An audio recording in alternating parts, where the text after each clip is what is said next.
be wildly optimistic today, so start this out. I've been thinking a lot about how what libraries do every day runs completely counter to belief systems underpinning late capitalism. So I'm really looking forward to this conversation over the next couple of days about where we actually are in our communities, how we negotiate our status, profit or nonprofit, how we can avoid reproducing capitalism, what John Kenneth Galbraith said about libraries, how we can change publishing and critique our academic reward system, how our labor is undervalued, how to organize, and finally, how to hope. What I'll talk about this afternoon is the radical possibility of libraries and the ways in which the values that we've developed over the decades could help guide resistance to capitalist assumptions and agitate for change in our broader information landscape. So I want to look back at how American libraries, especially public libraries, became an everyday fixture of communities, how our values have evolved over time and what we thought the future would hold. And doing this, seeing how libraries have continually interacted with, adopted, and resisted capitalism. In so many ways, our libraries have been captured by capitalism, despite our lofty values, which are often ideals shrouded in this vocational awe that Fobazi Ettar recently wrote about, which prevent us being critical of our own profession because it's so untouchably idealistic. So there's a gap between what we do and what we say we do. And that's because we constantly have to make concessions, exchanging ideals for other perceived needs. For example, we might demonstrate our value in terms that violate privacy that we purport to defend because we fear of what might happen if we're not valued. We want to teach critical information literacy to students, but so often what we end up doing is helping students learn how to be students rather than free human beings because being liberated just has less practical value and because we also worry that our students are going to get kicked out if they don't know the ropes. We often aren't reflective enough about the concessions we make and we may not even notice that we're making them. But what interests me more than what we do wrong, we can get into that later, is that libraries really ought not to be allowed to exist at all. The very idea of a library runs counter to all of the principles underpinning our dominant understanding of human society. In the capitalist view, humans are individual entities motivated by self-interest, and the market isn't just the best mechanism for social regulation, but it's also somehow synonymous with liberty because it gives us freedom to want things, but not freedom from want. An entity like Google, it can organize the world's information. Of course, it's a business. It creates wealth. It rewards shareholders. It doesn't need any further justification. But libraries, how can we justify taking tax dollars to create spaces where freeloaders can spend time loafing around without having to pay for it? What excuse do we have for organizing the collective sharing of intellectual property? I mean, how is that even legal? And yet here we are. We may feel underfunded, underappreciated, under threat. But unlike most social institutions these days, we're not under constant attack simply for existing. One of the paradoxes of libraries is that they're liked. They're liked pretty well across all ages, classes, and political affiliations. In part, that's because we're designed as these traditional, orderly community establishments that threaten nobody and uphold local values. All of them across the board, even when they're in conflict. Unlike our public schools, libraries haven't been forced to compete against one another for resources. They haven't been resegregated, and they haven't been handed over to the private sector to be managed properly. There is a company that will do that for cities, LSSI. They haven't made a whole lot of headway. Of over 9,000 public library systems in the country, right now they have 19 that they are managing, which after 20 years of telling us that's the future seems like a pretty poor record to me. Unlike universities, libraries haven't been widely criticized for elitism and indoctrination, and they haven't been forced to fund themselves by requiring users to take on debt for expensive entrance fees. There's really no other social institution that so thoroughly escaped the tendency cultivated since the Reagan presidency to believe government's the problem and private enterprise is the solution. There's no other community site other than perhaps city parks where the right and the left, the old and the young, can get together in the same space and feel, I belong here. This is mine. So libraries are generally seen as a good thing, if not a harmless anachronism. But in spite of their benign image, they embody a mission that is today, by today's standards, pretty radical. At their best, librarians encourage public funding for resources held in common. They advocate for unlimited access to advanced knowledge for everyone, and they believe in the common good. They create programs to address community issues and needs. They provide lifelong learning opportunities. They encourage a democracy of thought and culture. They help students how to find information and recognize propaganda, while also helping them find their own voices as citizens who have the power to shape the world. And librarians, at least in the public arena in particular, strive to ensure all of these things are available to every member of the community, regardless of age, income, gender, ethnicity, ability, or social standing.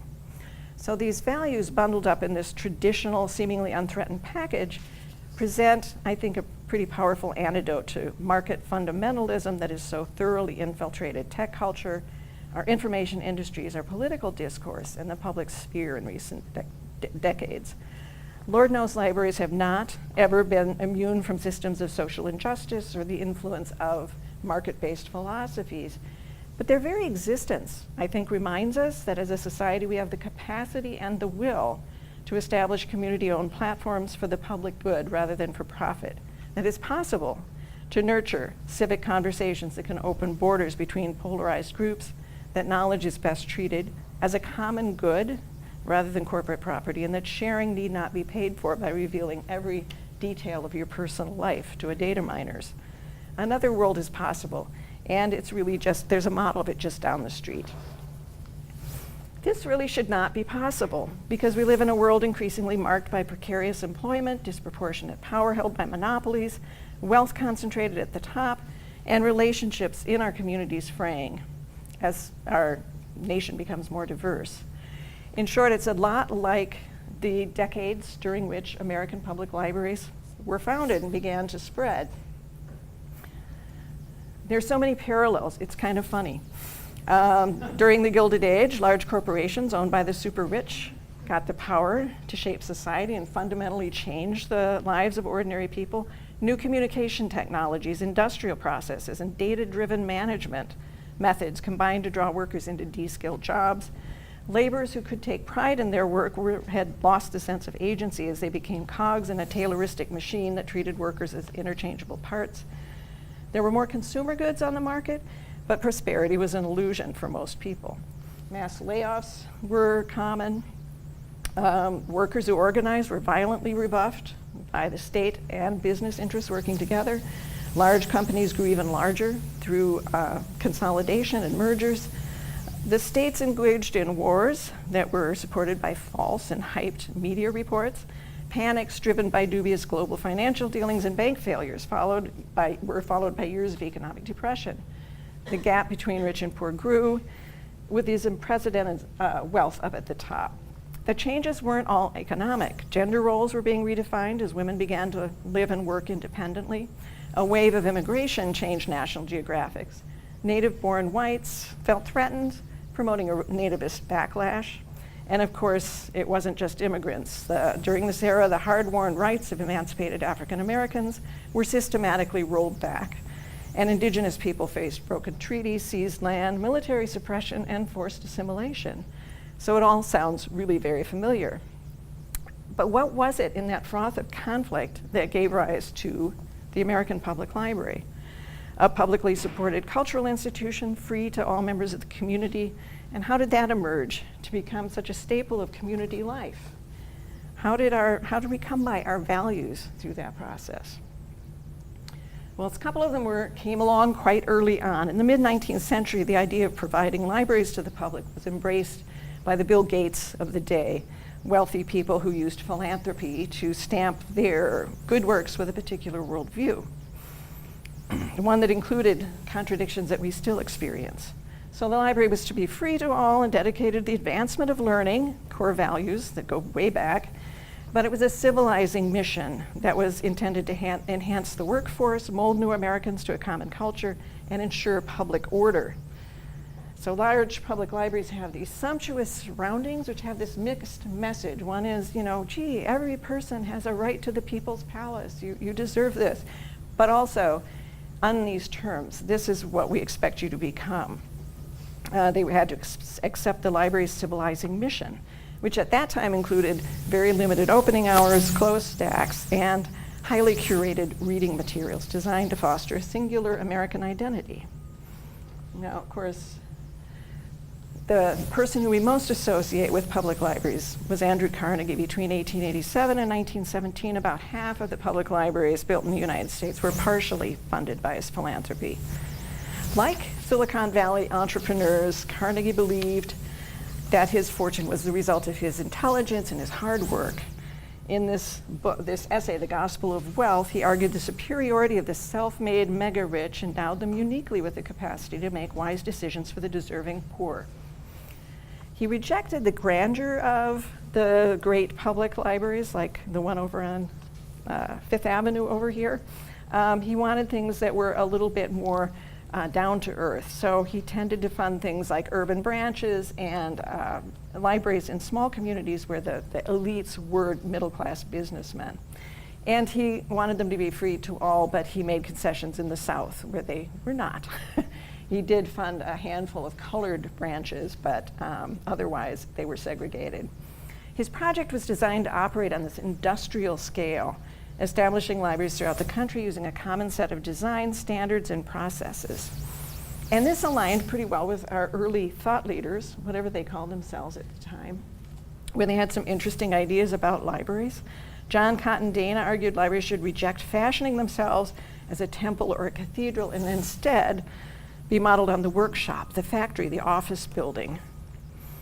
He also, it's the bottom one, he wrote a kind of a joking essay in which he imagined vending machines for popular novels where you could just dial it up and get a book. And then Melville Dewey assumed that within 25 years we'd have such a lot of inexpensive books that students would be able to just cut them up. Isn't that nice? I've often thought we were quick to make our library websites look and act like shopping platforms, but I didn't realize this whole impulse went so far back. But then again, the ALA's original motto sounds kind of like a prospectus for outsourcing.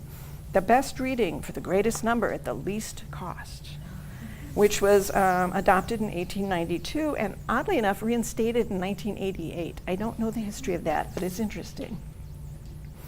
So Carnegie's grants overlapped with a progressive impulse to bring opportunities to poor and working class citizens. These disparate motivations fueled the founding of libraries, providing access to books and reading rooms and a variety of social and cultural programs, including English lessons for immigrants, folk dancing classes, art exhibits, public lectures, children's programming, kind of things that we do today. The children's ones were usually prefaced with a lesson in hygiene, like we have to teach you how to wash your hands before you can touch the books, which was kind of strange. And so they were, in part addressing building a workforce, helping individuals aspire to better things, but also taking on this social role for libraries. These things aren't always in conflict, but they can be if we're not paying attention.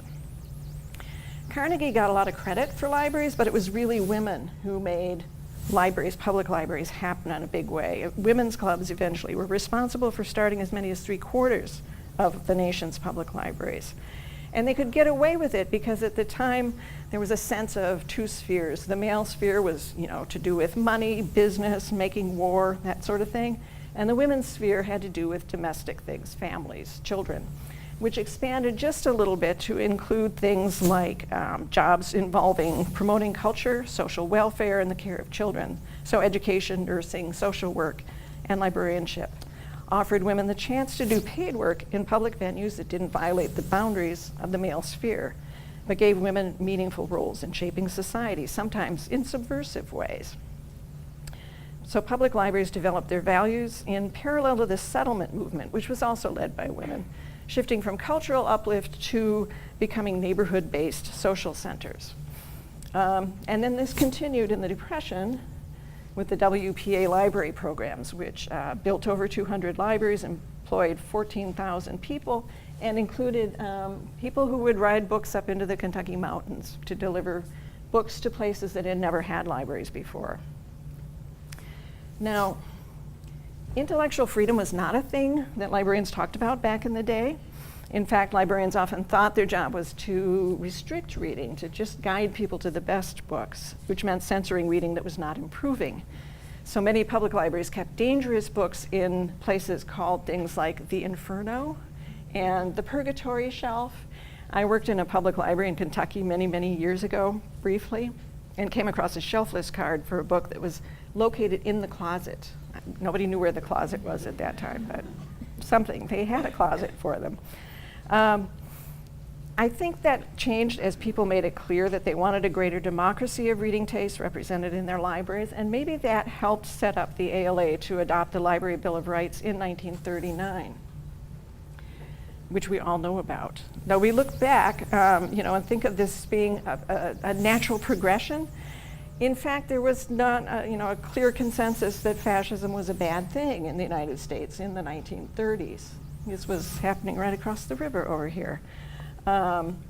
So they did really have to take a stand. And in that context, this statement supporting access to a wide variety of viewpoints and opposing censorship was a significant step forward. The Freedom to Read statement came along in 1952 during Joe McCarthy's anti-communism campaign, which we tend to think of, McCarthyism as a terrible thing, a dark day. But in 1954, half of Americans, can you hear me at all? So about half of Americans, oh my God. I'm sorry, did you hear any of that? Okay, good. Oops. All right, so McCarthy was actually quite a popular figure, so this was a stand that was a bit difficult to take. And it wasn't obvious, given that shortly before this, the American Library Association commissioned a big study of public libraries, the Public Library Inquiry. And it asked this research question: how effective is the public library in cultivating intelligent loyalty? Sounds kind of McCarthy-esque. This was done by social scientists. It took 4 years, came out in 4 volumes, and basically they concluded public libraries kind of sucked. They weren't fulfilling their mission because not enough people used the library, it wasn't the right people, and they weren't reading the right books. So they suggested libraries should actually technically be free to all, but really focus on people who had a position to shape policy and also serving business. So let's move along. 1960s, we're going to talk about democracy, privacy, and diversity as values that we evolved. In the 60s, briefly, libraries were doing pretty well, and editorial research reports in 1967 profiled the growth of libraries opening with the library, that once quiet refuge of children, old folks, and a small band of scholars, has become as busy as the local supermarket. That sounds so familiar. So that didn't last long. Pretty soon, libraries needed funding was tapering off. And of course, the election of Ronald Reagan announced the importance of private enterprise over public services. At that time, libraries began to experiment with charging for services. And I found all these articles from that period where they were talking about how and why to do this. But the ALA actually pushed back. In 1993, the association adopted a statement on economic barriers to information access, saying libraries should resist the temptation to impose user fees to alleviate financial pressures at long-term cost to institutional integrity and public confidence in libraries. In the 90s, some of you may remember this, librarians were certain our patrons were abandoning libraries for Barnes and Nobles, which was so much nicer. And so that drove a wave of merchandising libraries, which in some ways brought some good things. It meant thinking about comfortable seating, having coffee in libraries, what a shock. But it also, of course, led to public librarians starting to call their patrons customers, which they still do, and it drives me kind of bonkers. But the rise of technology was another thing that caused a certain amount of panic as the millennium approached. How were people going to get, were they going to get information without our help? What did that mean for libraries? The ALA affirmed the importance of libraries for democracy in a digital age and encouraged libraries to serve the whole community in all of its diversity in a document called Libraries, an American Value.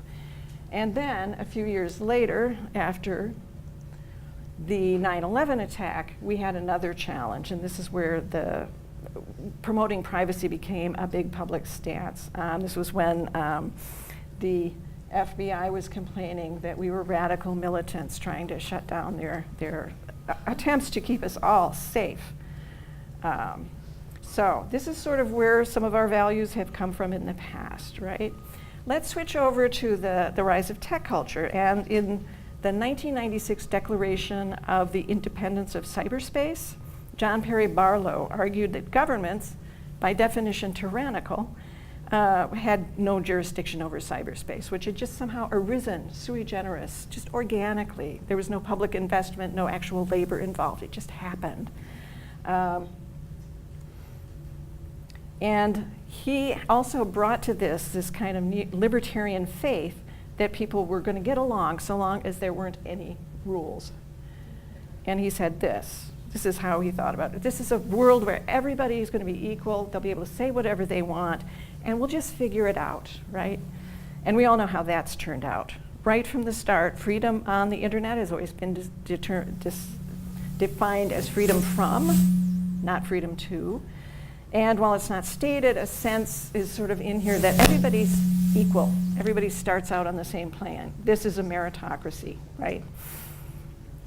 Barlow also didn't anticipate the evolution of the internet into a shopping and streaming platform with surveillance hardwired in. Do you remember the hype about Web 2.0? We were all so excited. It was going to make everything democratic. Everybody's going to be socializing online, and it would be so great.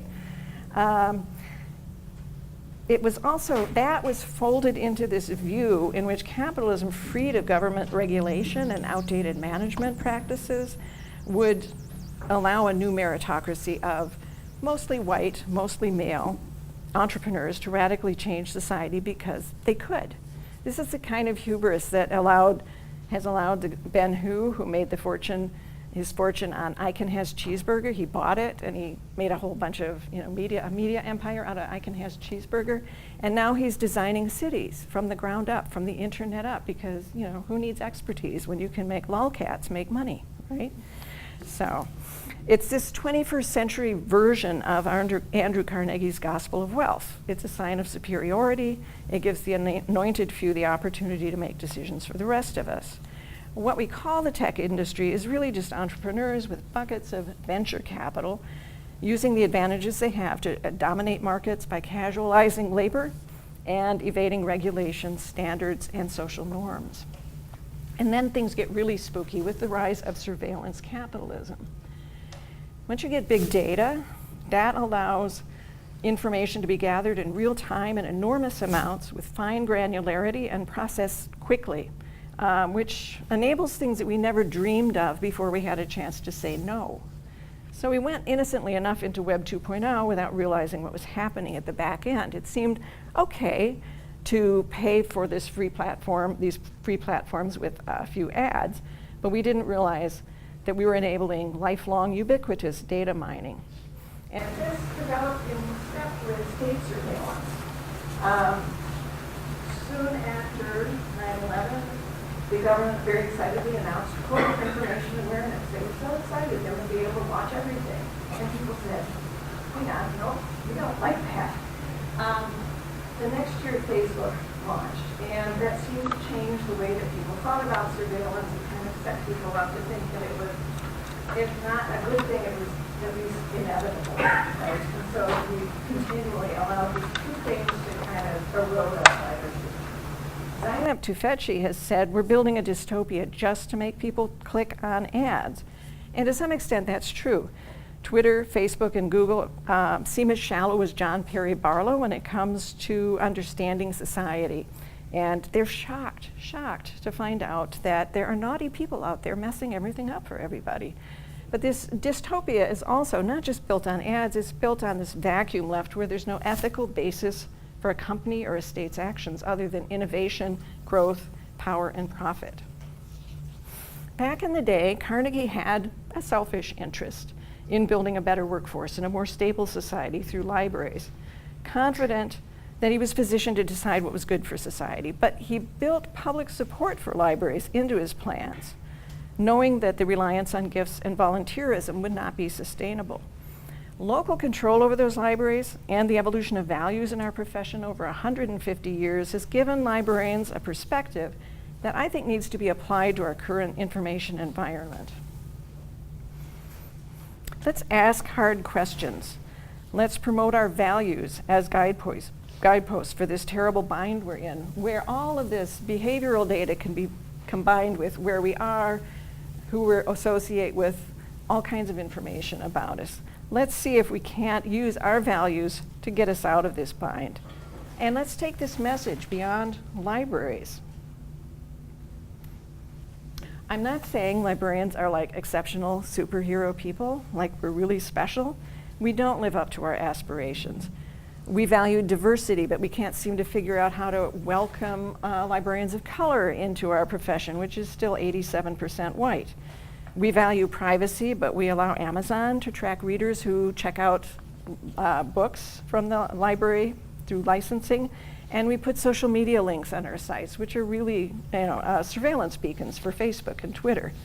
We value access to information for all, but librarians who might feel really proud of creating a well-equipped makerspace with the latest in 3D printers may not really think much about people in the next town over who have maybe a handful of aging computers, and that's all they have for their people. We tend to be myopic, focused on our local communities, while failing at thinking collectively. I think Metro is a nice example of how not to do that, bringing people together. But it's pretty uncommon in some ways. Librarians, no matter how forward-thinking, how community-oriented, we can't change this world by ourselves. What could save us, I think, is seeing on an everyday basis that another world is actually possible. And it already exists in these small pockets of hope just down the street, this small-scale proof of concept model for a better world, which has been there for a long, long time. The idea of the public library was built on an optimistic belief that people are curious and socially responsible, able to make up their minds, provided they have the liberty to explore a wide range of ideas and viewpoints without interference from autocrats or algorithms. People have proven that they're willing to pay their fair share to make this experience available to all, at least at the local community level. So librarians have developed this set of guiding values that stand in stark contrast to the assumption that markets know best and freedom is just another word for consumer choice. Providing equal access to knowledge, standing up for intellectual freedom, protecting privacy, promoting diversity, democracy, and social responsibility, and the value of the public good over private interests, these values scaled up, I think could do a lot toward changing our troubled world for the better. What libraries do every day is a statement of faith that we can together create a more just and equal society. So how do we do that? That's the hard part, and y'all are gonna explain this in the next 2 days, right? I was trying to think of 3 ways to think about this, and this is aspirational for me, actually. I want to reflect critically on the compromises that we make and fight against those that don't fit our values. You know, we can say, no, we're not going to spy on our students to demonstrate our value. Here's why, and here's how we're going to do it differently. Take courage, resist in small ways, practice it daily. Secondly, I think we can do a lot to inform people and take the fight for to take our information infrastructure back from corporate control. This means engagement in political battles about who gets access to the internet and on what terms, resistance to both government and corporate surveillance, and resistance to the use of proprietary black box algorithms in making decisions about housing and health, education, and law enforcement. We need to stay informed about these moves, you know, as we move into being able to use artificial intelligence to do all of these things. There are all kinds of ethical issues that are unresolved if we don't step in and work on it. Let's become, people who can inform our communities about what's going on. We see information in terms of systems, and we're trusted. So let's become irresistibly positive public agitators, recognized for our passion about the values, our values that matter really to everyone. And finally, I think we need to engage and be responsible citizens in our communities, allied in struggles for fair labor conditions, environmental stewardship, and human rights, and see how these things are all connected to what we do in libraries.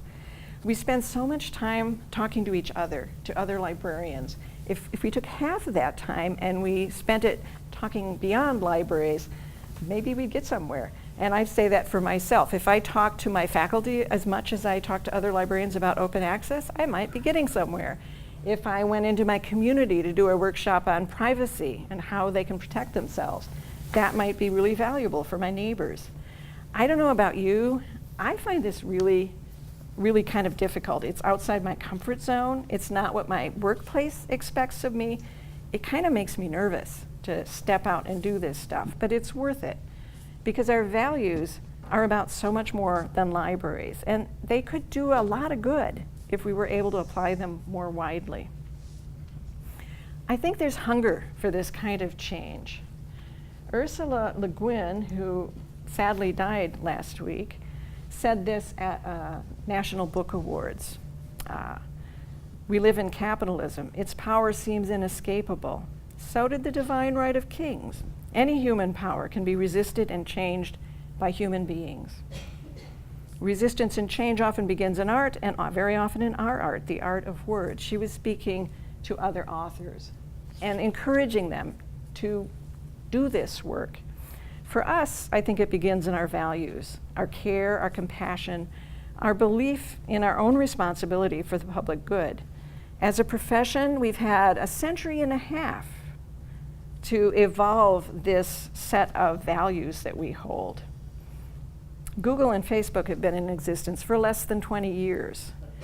So their stunted values are antithetical to ours. And since they and their kind seem to be unwilling and incapable of fixing the problems they've created, the existence of libraries and the values they represent, I think, could be a blueprint that society could follow to demand change. At least so I hope. So thank you. And now we can talk.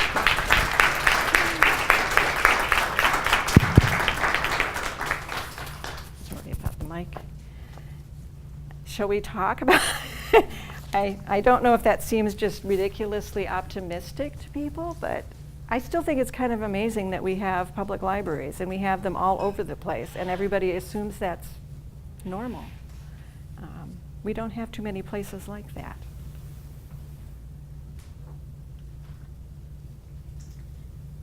This is the Q&A part, so I could ask a question and you could answer. No. Yes. Oh boy. I'm trying to break the silence. I think definitely you made a really good point about the engagement. I think that there's like a real bubble around librarians, and that even within, like, say, the academic community, you'll have like people that aren't telling their students to use the library or encouraging them, and and just in day-to-day conversations with people, I don't think they think of necessarily a librarian as even a real job. A lot of people. So, Yeah. I mean. Yeah, I get that too. And I mean, I've worked in my institution for over 30 years now. So you'd think they'd have figured it out, but. I mean, I don't know. I think that's part of like how to change things. Yeah, and I find that when I do get out and talk to people, even casually about things like copyright or net neutrality or privacy, then they start inviting me into their classes to talk about, copyright and net neutrality and privacy. So I think we could lay claim to a lot more. And I think I was talking to a colleague about this. People don't realize that when we talk about what we do, we're not just talking about how to use a library. It's all information systems, right? It's much bigger than here's how you find some stuff for this assignment. That's important, but this other stuff is all, woven into that. And getting that message across has been kind of challenging for me anyway. So, yeah.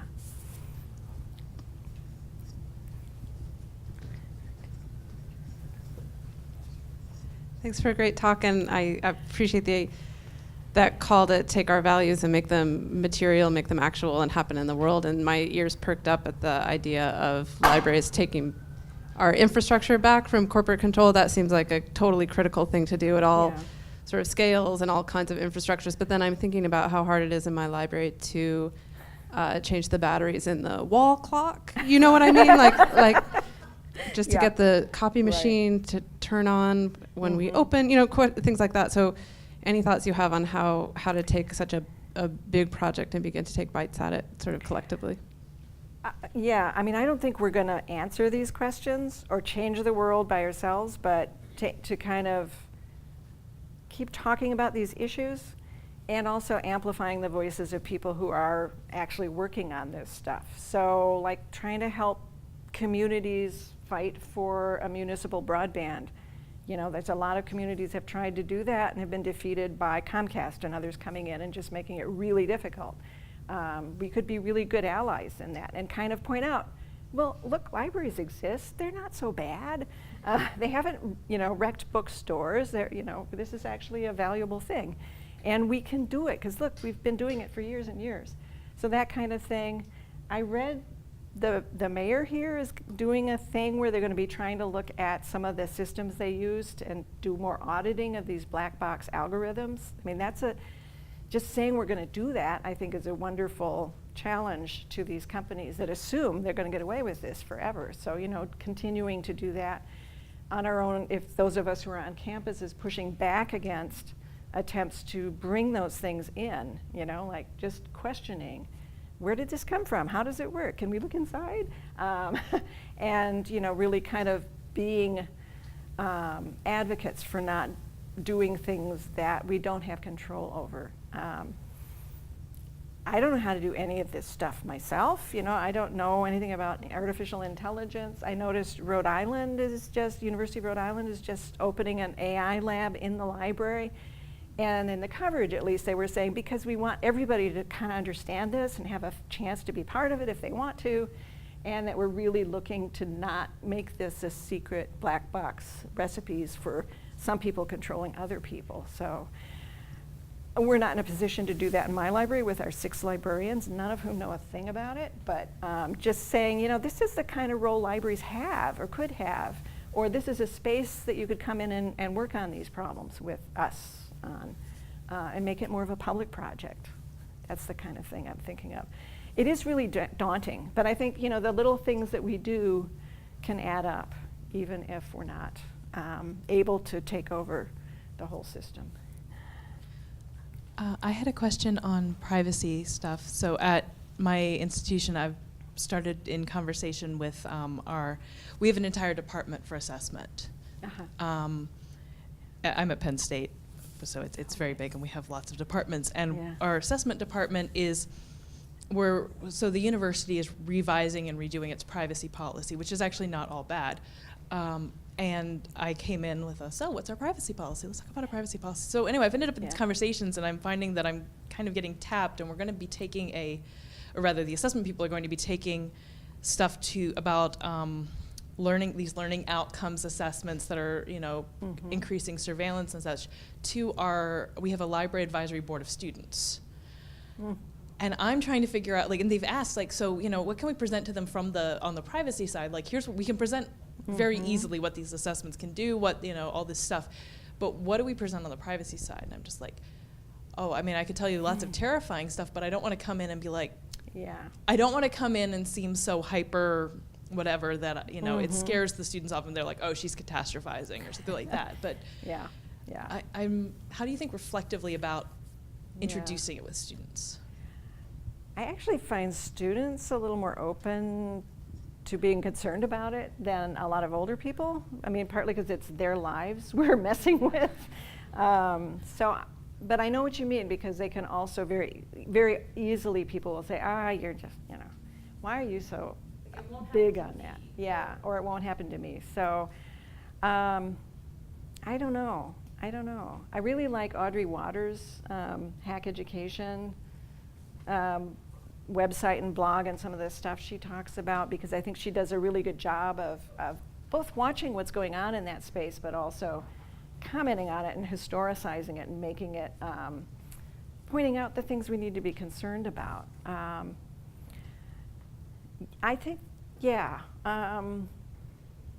The other thing is, I think there are a lot of faculty who are really not happy about this stuff because they don't, not necessarily because, you know, they're getting into my space and doing stuff and I'm threatened, but that this is just not a way to get at really good, complex kinds of learning that I see my students doing by trying to quantify things or, you know, make these numerical things. So, I mean, there could be some allies there, although I think we have to be careful to say, and here's a different way we could do the same thing, because, you know, assessment's necessary. Being curious about whether our students are learning or not, that's necessary. So you know, maybe getting in the, trying to volunteer for things and try to in your spare time.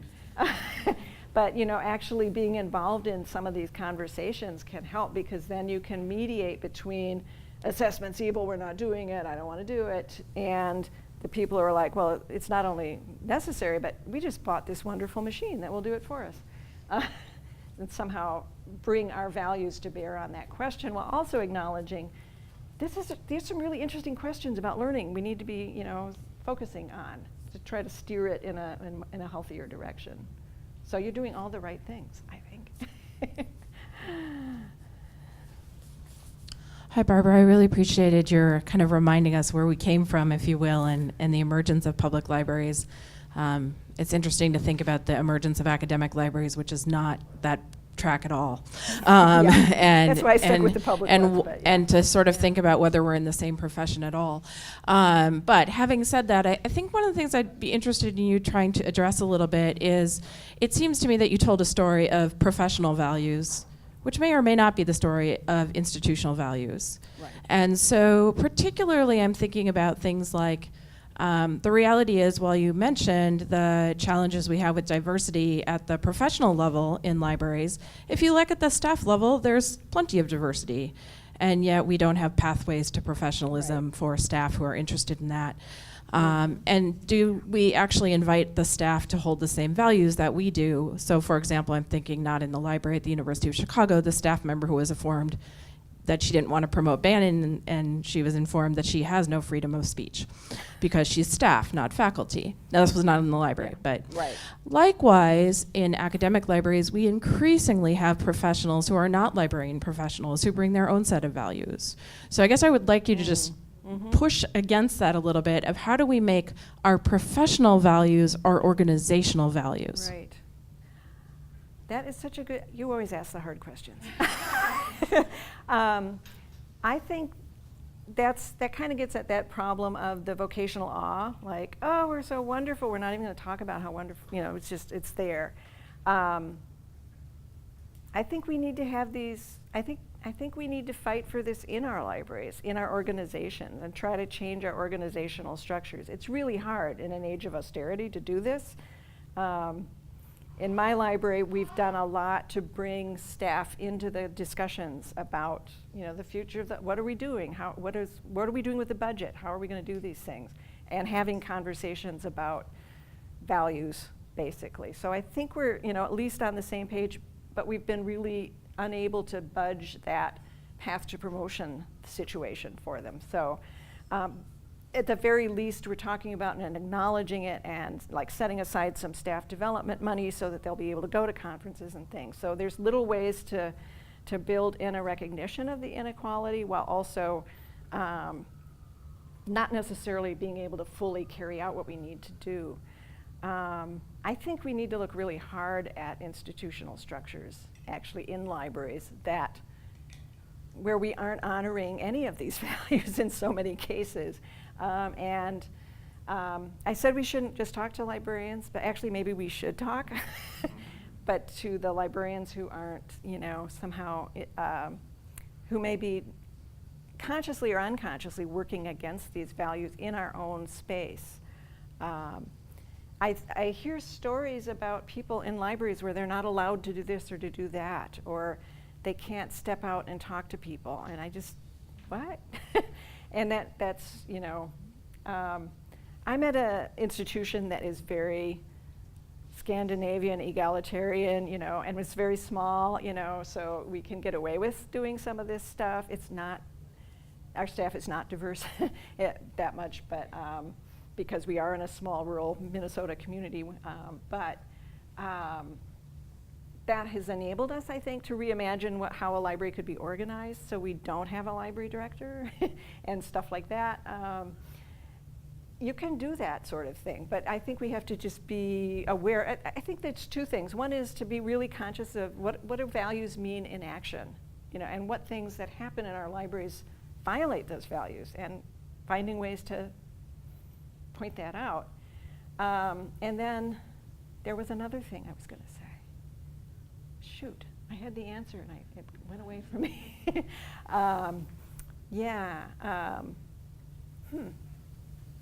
It escaped. It may come back to me later, but I think there are ways to both, have those conversations in the and I think it's just like dare to point these things out and to fight these things. I think very often we fall into this pattern of like, well, that's impossible. Well, divine right of kings. That was the way that everything was going to be, right? I mean, just kind of take heart that actually human beings can change human constructs, right? And so maybe just having faith that could happen and just sort of boldly saying, hey, what if we did this? Or, I noticed that. Just pointing it out can be. This is a silly little anecdote, but I worked with an older colleague, and he could do the same thing year after year, and everybody would say, oh, that's Howard. And nobody ever challenged him on anything, because that's Howard, until we got a new librarian in, and he would do his passive-aggressive, and she would lean forward and say, what do you think, Howard? Or, why do you think that, Howard? And it was suddenly like, oh my God, we can question Howard. And Howard actually kind of blossomed. So, maybe sometimes we just accept things because they're there and we don't have to. So, now this is a lot easier for people like me with tenure than other people, but I know a lot of people who have been pushing the boundaries who have no protection, and they still felt it was important enough to do it. So I think it's something we need to do at home and out there, and also just let people know what our values actually are. And if our institutional behavior doesn't show our values, then it's harder to make the case for them out there, right? Like, the library believes in this stuff. Well, then why are you doing this? That's Howard. I don't know.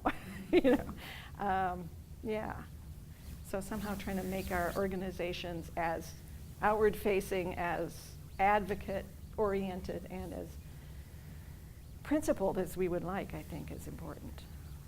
So, Thank you. yeah, thanks. I forgot to look at your sign. Is that okay? You're fine, yeah. Okay. Yeah, sorry about this.